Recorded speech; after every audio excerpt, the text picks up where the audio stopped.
Doubt है?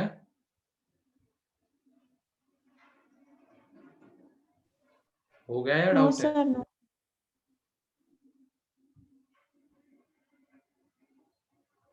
हो गया। हो गया, चलो ठीक है। Second, yes third? Sir second. अच्छा डाउट, यस। पहले तुमने यस बोला, बाद में बोल रहे हो गया। बस डाउट है तभी यस कहना, ठीक नहीं है? मैं फर्स्ट बोली थी, अच्छा फर्स्ट हो चलो, गया ऐसा बोल रही ठीक है थी। ठीक। Circle of radius R, in a circle of radius R square is inscribed. तो मतलब पहले ये सर्कल है, ठीक है, उसके अंदर ये स्क्वायर है, ठीक। फिर उसके बाद ये जो अंदर वाला स्क्वायर है उसके अंदर और एक सर्कल है, ठीक है। अब एक ही में नहीं बना रहा हूं, सब कुछ में अलग अलग बनाते जा रहा हूं। ये उसके अंदर सर्कल आ जाएगा, ठीक, सर्कल मान लेना, इसको सर्कल है ये, ठीक है। अब ये जो अंदर वाला सर्कल है उसके अंदर अगेन एक स्क्वायर है, फिर ये अंदर वाला जो स्क्वायर है उसके अंदर एक सर्कल है। तो इस तरीके से चलता जा रहा है ये, फिर अगेन इस सर्कल के अंदर स्क्वायर, ठीक है। तो अब ये देखना यहाँ पे, इस सर्कल की जो रेडियस है वो आर है, ठीक है। पहले सर्कल के एरिया देख लेते हैं हम, एरिया ऑफ सर्कल क्या क्या आते जाएंगे। एरिया ऑफ सर्कल, ठीक है। तो सबसे बाहर वाले का एरिया कितना आ जाएगा, पाई आर स्क्वायर, यानी यहाँ पे एरिया ऑफ स्क्वायर, ठीक है। ये बाहर वाले सर्कल का एरिया पाई आर स्क्वायर। फिर उसके बाद ये जो स्क्वायर है इसकी साइड लेंथ बता सकते हैं कि हम कितनी आएगी? हाँ सर। इसका डायगोनल कितना रहेगा बताओ? 2r। 2r रहेगा। 2r। ये r और ये r रहेगा, तो डायगोनल 2r रहेगा। और वहां पे स्क्वायर का क्या होता है, ये a square plus a square is equal to 4r square. तो वहां से इसकी जो साइड लेंथ आती है वो आ जाएगी यहाँ पे √2r, पाइथागोरस से। स्क्वायर है ना, सारे साइड सेम रहेंगे। ये a ले लेना, और फिर उसके बाद a square plus a square is equal to 4r square. तो वहां से a स्क्वायर आ जाएगा a स्क्वायर आ जाएगा 2r स्क्वायर, तो a is equal to √2r। तो इस स्क्वायर का एरिया कितना आएगा?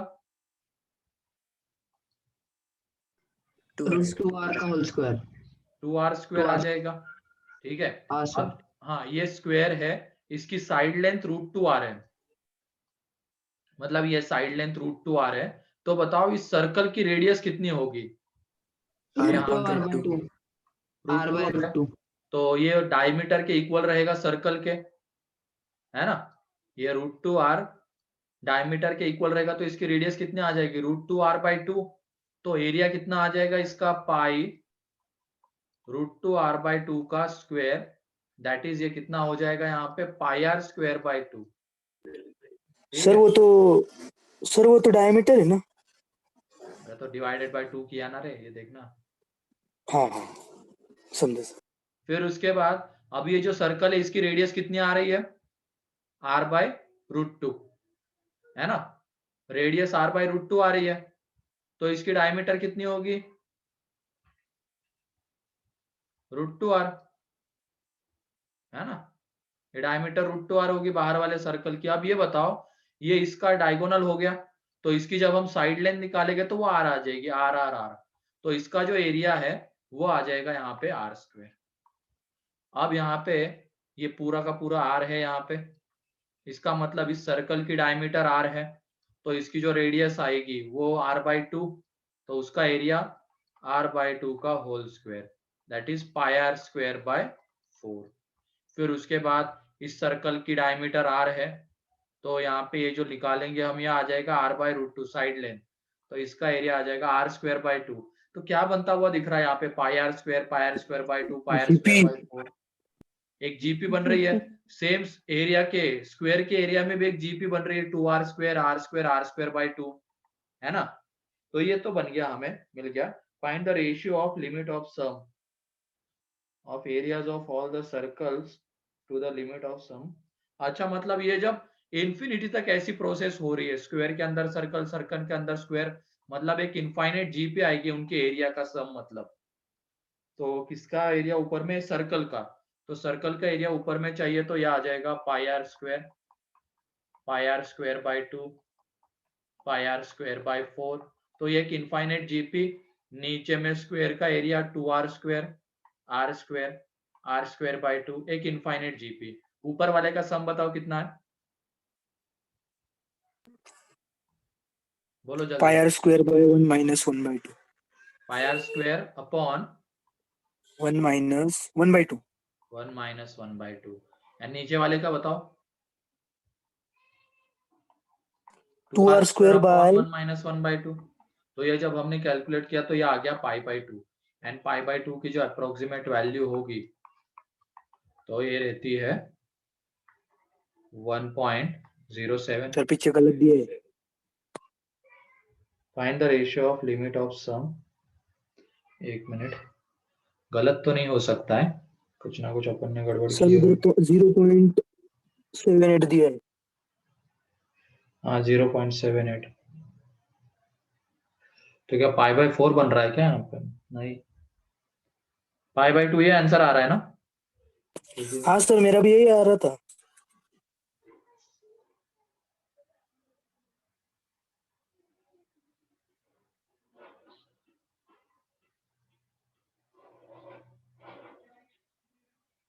Areas of all the circles, ठीक है, यही है पाई आर स्क्वायर एंड रेशियो 1/2 रहेगा तो ये, एंड यहाँ पे 2r स्क्वायर, तो ये पाई बाय 2। तो यही आंसर आता है, इसमें कुछ ना कुछ गड़बड़ है। आंसर ये है इसका पाई बाय 2, ठीक है। तो ये एक बार चेक कर लेना तुम लोग, यही आता है। अच्छा तुम्हारा भी यही आया क्या? Yes sir. हाँ खोलो, चलो कोई नहीं, यही करेक्ट आंसर है पाई बाय 2 फिर, ठीक है। फिर उसके बाद थर्ड यस सर। बन गया है, डाउट है? डाउट। अच्छा इसमें देख लो, T7 इज इक्वल टू 9 है, ठीक है। इसमें अब एपी है, एपी की फर्स्ट टर्म ए मान लेना, कॉमन डिफरेंस डी, तो ये आ जाएगा a plus 6d is equal to 9, ठीक। उसके बाद हमें क्या बोला गया है? T1 T2 T7, ये क्या चाहिए? लिस्ट चाहिए था इनका प्रोडक्ट। अब T1 मतलब a, ये a प्लस डी, यानी आ जाएगा यहाँ पे a प्लस 6d, ठीक है, ये आ जाएगा। अब क्या करना, हमें ये पूरा रिलेशन डी के टर्म्स में लाना पड़ेगा, क्योंकि ये लिस्ट करने के बाद हमें देखो क्या बोला गया है, क्या फाइंड आउट करना है, डी।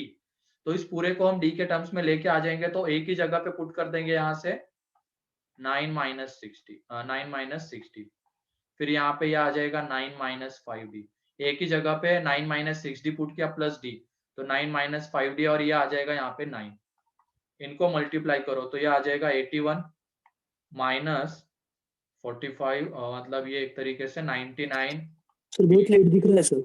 हाँ सर दिख रहा नहीं सर, सर बहुत इतना लेट दिख रहा है। बोलने के बाद बहुत लेट दिख रहा है। एक बहुत मिनट, लेट नेटवर्क प्रॉब्लम तो अभी नहीं होना चाहिए वैसे। सब बहुत देर से दिख रहा है। हाँ हाँ सर फिर इसकी रेंज निकालनी क्या? हाँ, एक मिनट। अब आवाज आ रही है ना? हाँ सर। हाँ ठीक है, तो ये आ जाएगा। अब उसके बाद इसकी क्या निकाल लो तुम, रेंज। और वैसे भी रेंज नहीं निकालनी, हमें बताना है कि ये, इसका बताओ, ये जब डी में क्वाड्रेटिक बना है, इसका पैराबोला कैसा आएगा, अपवर्ड आएगा या डाउनवर्ड आएगा? अपवर्ड आएगा। अपवर्ड आएगा। अपवर्ड आएगा, Upward। ठीक है। अपवर्ड आ जाएगा इस तरीके से, ठीक है। और उसकी मिनिमम वैल्यू यहाँ पे होगी, और वो कितनी होगी? -d/4 और है। वो डी उस पे क्या होगा? लेकिन वो कौन से x के लिए होती है? तो -b/2a के लिए होती है। तो हमें यहाँ पे इसके बारे में बताना है कि वो कौन से x के लिए मिनिमम हो रहा है। जैसे ये क्वाड्रेटिक, अगर हम ये बोलते हैं ax square plus bx plus c, अगर उसका ये ग्राफ बनता तो इसकी मिनिमम वैल्यू ये, और कौन से x के लिए? तो इसके लिए। अब क्वाड्रेटिक d में है, इसकी मिनिमम वैल्यू है, ये मिनिमम है, तो हमें ये बताओ ये कौन किसके लिए होगा? तो ये d का कोएफिशिएंट 99 अपॉन 2 इंटू 30, तो यहाँ से ये आ जाएगा 33 अपॉन 20, तो ये इसका आंसर इंटू टू इंटू 2 क्यों? ये इन सर वो 9 भी है ना मल्टीप्लीकेशन।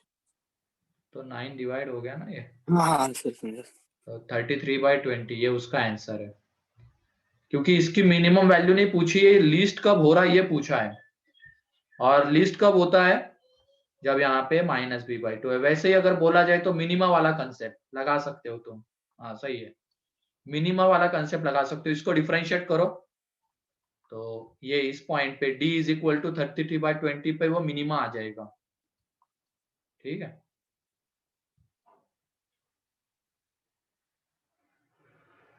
फिर उसके बाद 4th 5th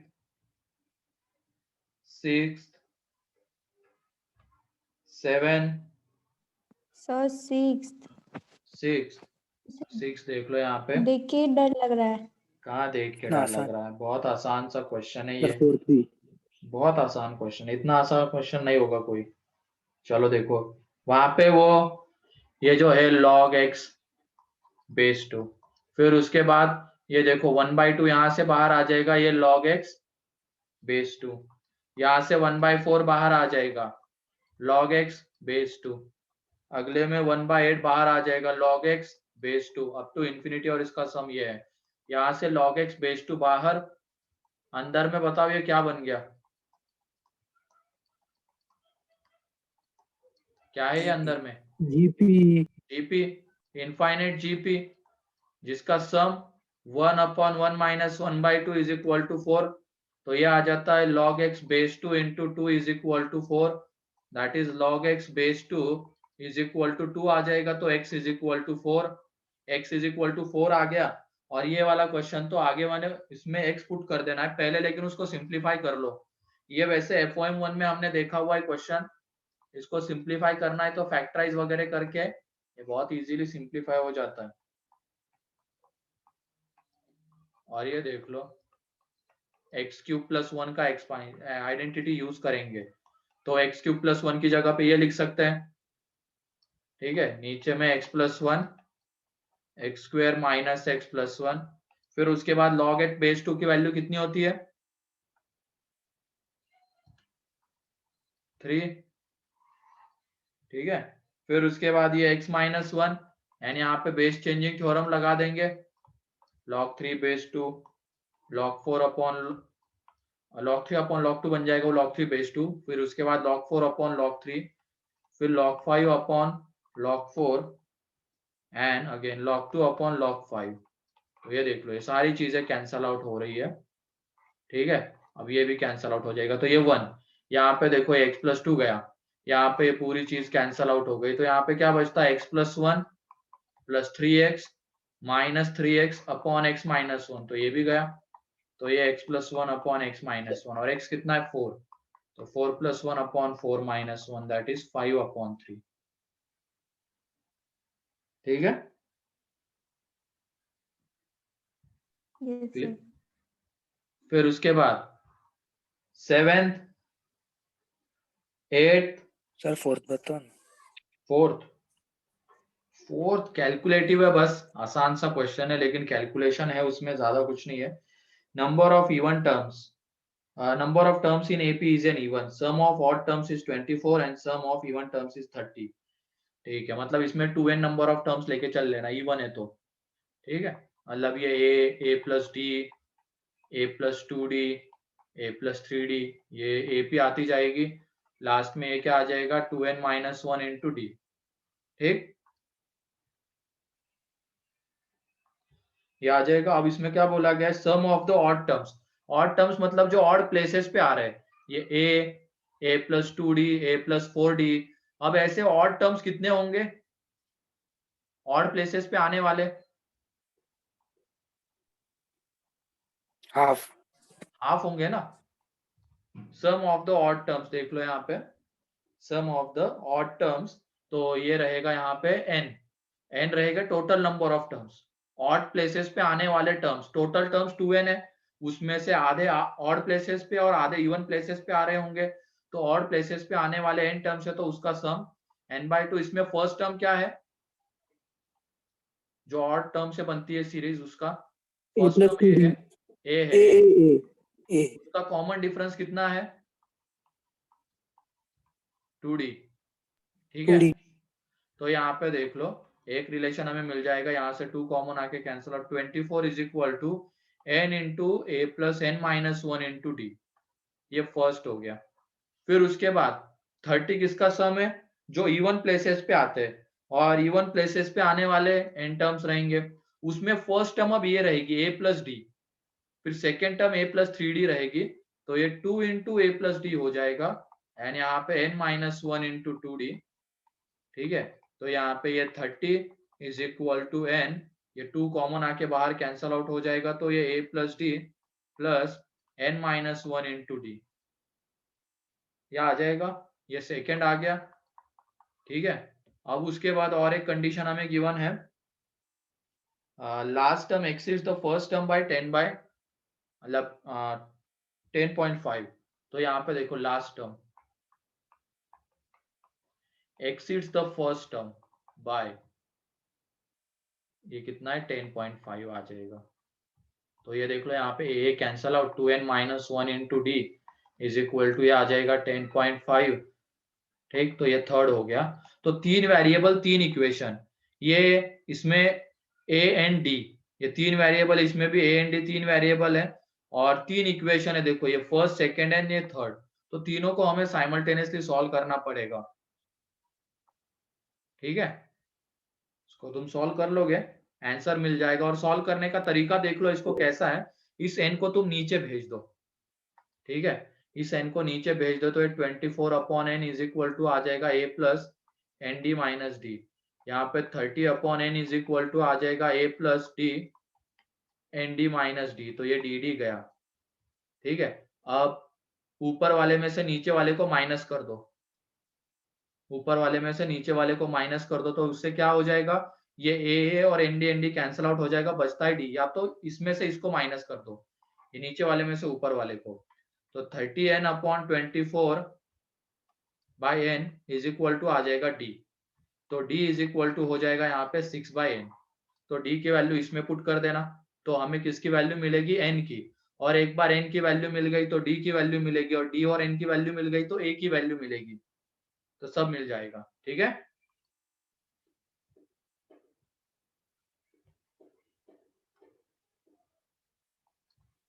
क्लियर है ये वाला?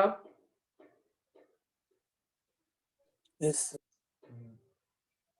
ये फिफ्थ तो क्लास में करवा के दिया है मैंने, ये कॉमन टर्म्स वाला,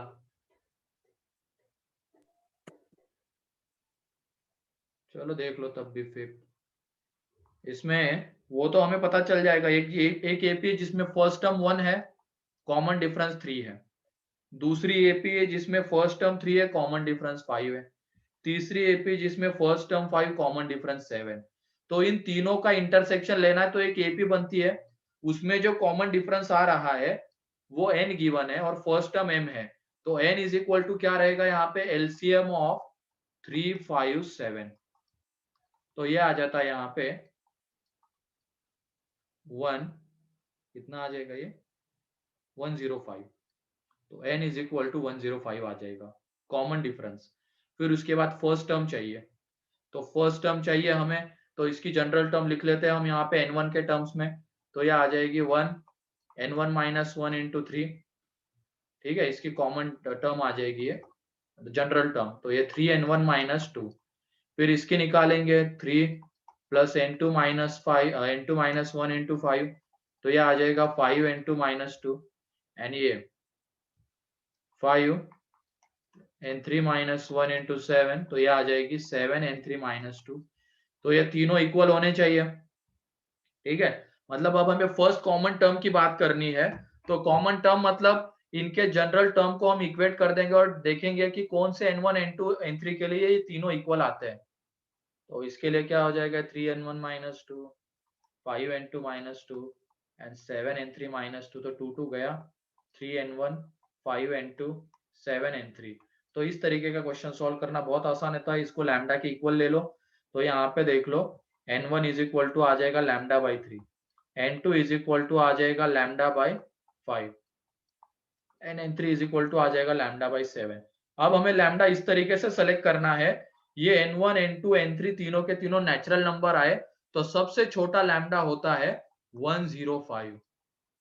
सबसे छोटा लैम्डा 105 है। देख लो उसी के लिए तीनों नेचुरल नंबर आते हैं कि उसमें क्या करना है, बेसिकली इन तीनों का एलसीएम ही लेके यहाँ पे पुट कर देना है ऐसे क्वेश्चन में। तो यहाँ पे लैम्डा की वैल्यू 105, तो ये n1 देख लो कितना आ जाएगा, n1 आ जाता है 35, n2 आ जाता है 21 एंड n3 आ जाएगा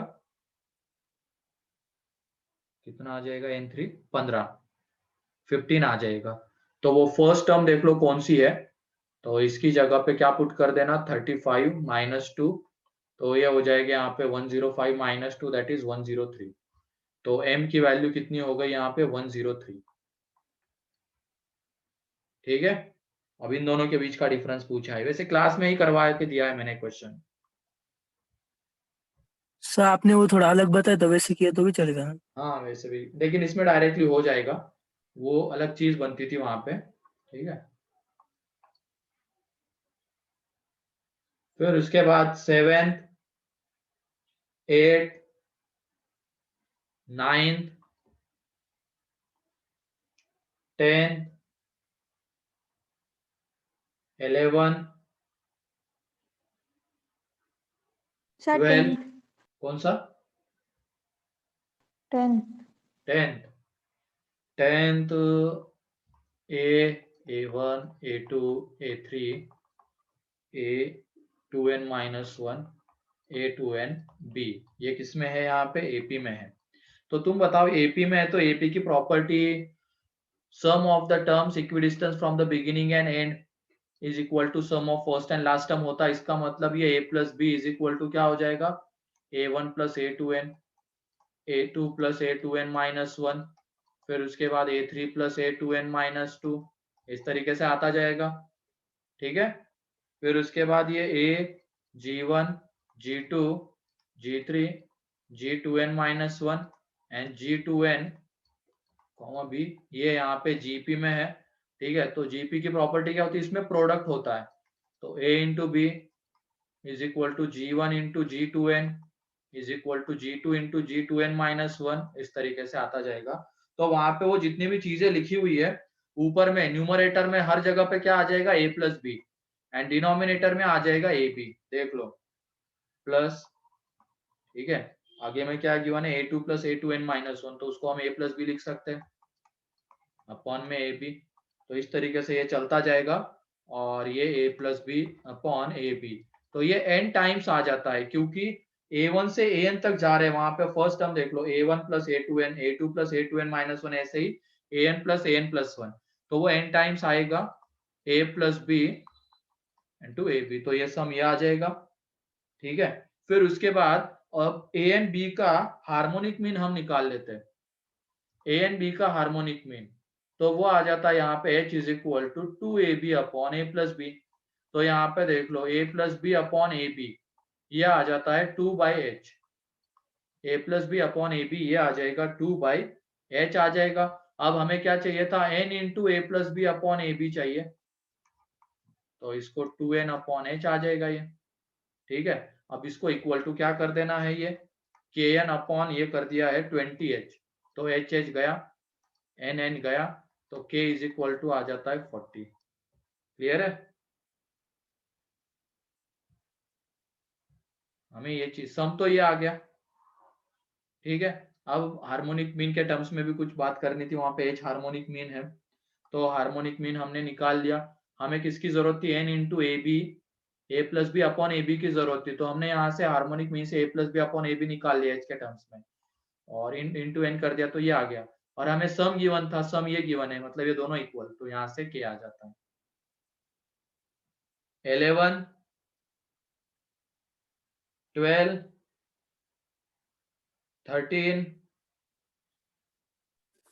14 बताओ। कौन सा 30 सर 13 एंड 14 भी। 14 आसान है बहुत। 14 किसने किया है,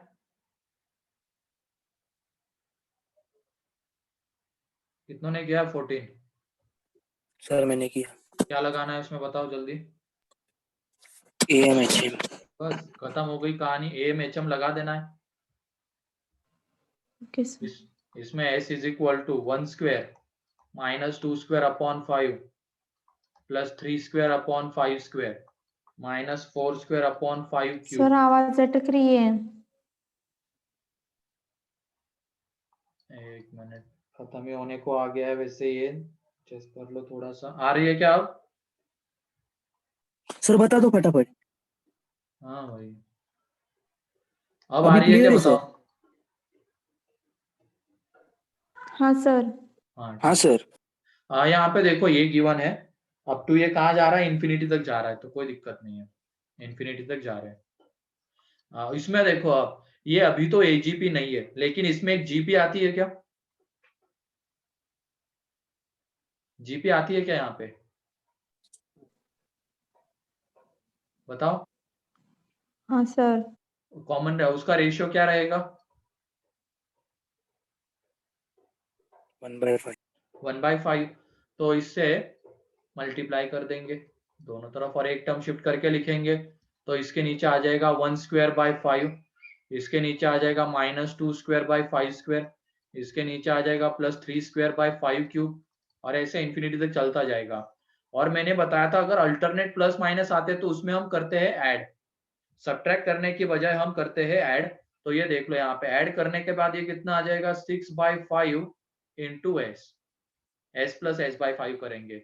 यहाँ पे ये 1 स्क्वायर एज इट इज, और ये माइनस 2 स्क्वायर प्लस 1 स्क्वायर, तो ये -3 बन जाता है, -3/5। फिर उसके बाद ये 3 स्क्वायर माइनस 4 स्क्वायर, तो ये बन जाता है 5/5 स्क्वायर। फिर ये -16 प्लस 9, तो ये बन जाएगा -7/5 क्यूब। अब ये एजीपी दिख रही है क्या?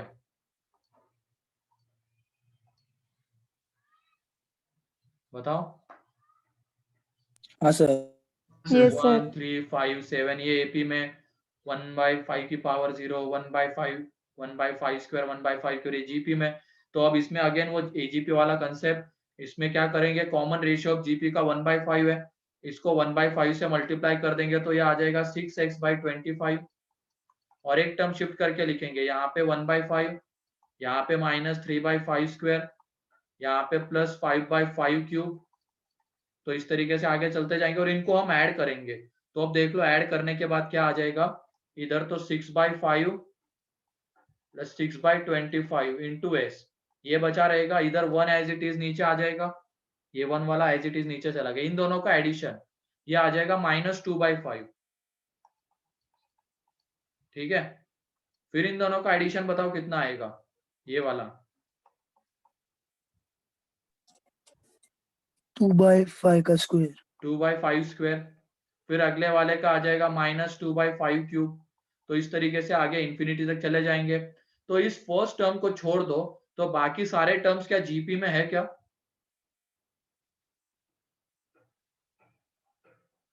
हाँ सर। 2/5 स्क्वायर जीपी में है। ठीक है, अब उसका हम सम निकाल लेंगे। यहाँ पे देख लो, इनका पहले सम कर लेते हैं, 25 और 36s/5, ये 1, इसमें से फर्स्ट टर्म क्या थी इसकी? अब -2/5 फर्स्ट टर्म है 1, और इसका कॉमन रेशियो बताओ जीपी का, सोच समझ के बताओ। अब -1/5। -1/5, तो ये 1 -1/5, 1 माइनस ऑफ -1/5, ये आ जाएगा, तो 36/25 इंटू एस, ये 1 प्लस ये माइनस, एक तरीके से -2/5, और नीचे में ये आ जाएगा 1 + 1/5। तो इसको जब हम कैलकुलेट करेंगे तो 36s/25, 1 माइनस, तो ये एलसीएम वगैरह ले लेंगे तो ये आ जाएगा 2/6। ठीक है, तो 36s/25 इज इक्वल टू, ये 1 - 1/3, तो ये बन जाएगा 2/3। तो s इज इक्वल टू आ जाता है 50 अपॉन ये 36 इंटू 3। तो देख लो क्या रहेगा वो। ठीक है, उसको 5/k के इक्वल कर दो, आंसर है k की वैल्यू। क्लियर? इसमें 2 बार करना है और इसमें सब्ट्रैक्ट करने की बजाय ऐड करना है।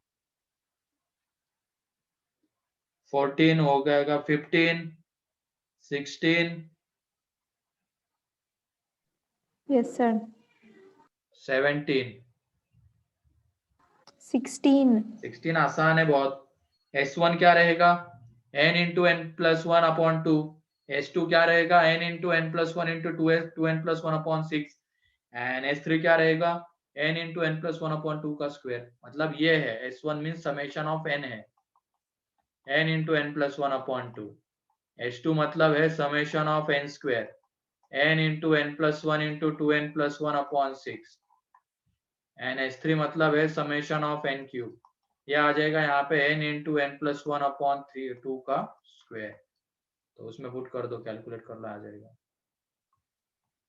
फिर उसके बाद 17। सर 17 में वो आइडेंटिटी, सर 17 में आइडेंटिटी यूज करनी है क्या? नहीं 17 में हाँ आइडेंटिटी का यूज तो है। 17 में पहले जनरल टर्म देख लो क्या आ जाती है, n upon one plus N square plus N की पावर 4, यह जनरल टर्म आ जाएगी। ठीक है, अब ये देखो नीचे वाले के फैक्टर्स बताओ तुम। 1 plus N N square plus N plus one and N square minus N plus one. अब इन दोनों के बीच का डिफरेंस कितना आता है बताओ, ये वाला एंड ये वाला, बताओ ये वाला फैक्टर एंड ये वाला फैक्टर, इनके बीच का डिफरेंस कितना आता है? -2n 2n ना, प्लस 2n 2n 2n आता है। तो इसको हम डिफरेंस फॉर्म में कन्वर्ट कर सकते हैं। ऊपर में n हमारे पास ऑलरेडी अवेलेबल है, बस हमें 2n चाहिए था, तो हम क्या कर देंगे 2 से डिवाइड मल्टीप्लाई। तो अब ये जो ऊपर में 2n आ रहा है उसको हम कैसे लिखेंगे, इन दोनों के डिफरेंस के फॉर्म में।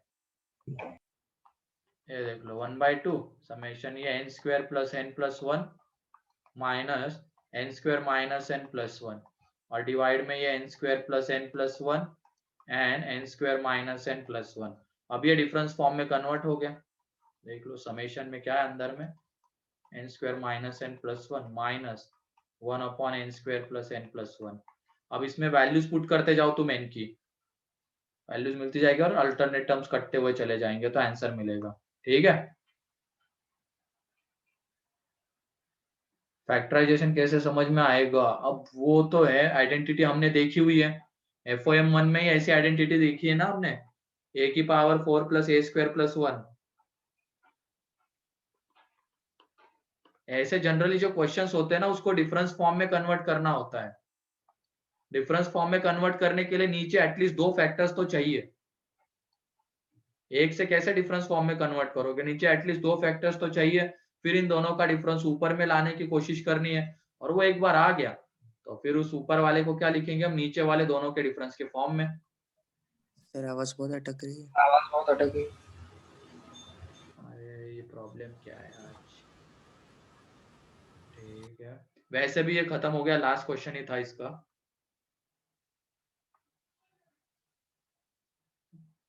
क्लियर है अब ये?